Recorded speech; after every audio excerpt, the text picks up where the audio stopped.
As a mystery virus spread like wildfire throughout the globe, Dr. Francis Collins was in charge at the National Institutes of Health, issuing calls for action and orchestrating the public response. There is this issue about children getting infected and then infecting others around them that may have an immune system that can't handle it. And that's one of the reasons I think we are so concerned.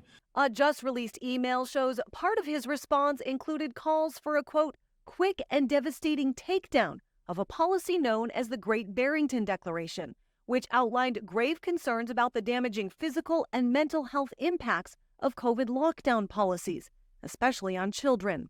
GOP lawmakers revealing Dr. Collins, in closed-door testimony, also now concedes the lab leak hypothesis that the virus may have started in a lab in Wuhan, China, is not a conspiracy theory, though in the height of the pandemic, it was deemed as such, an opposing theory much more widely accepted.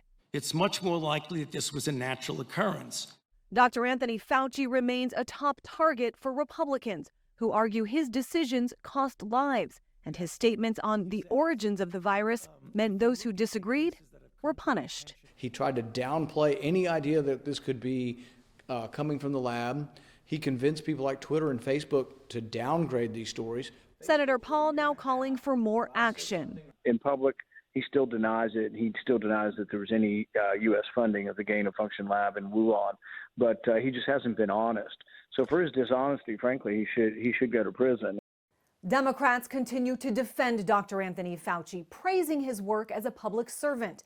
They're also blaming Republicans for politicizing the pandemic, promoting vaccine hesitancy, and spreading misinformation.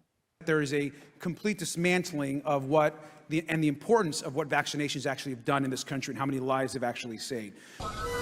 As a new wave of COVID spreads, how it all began and how those in charge responded remains under the microscope on Capitol Hill. I'm Christine Frizzell reporting.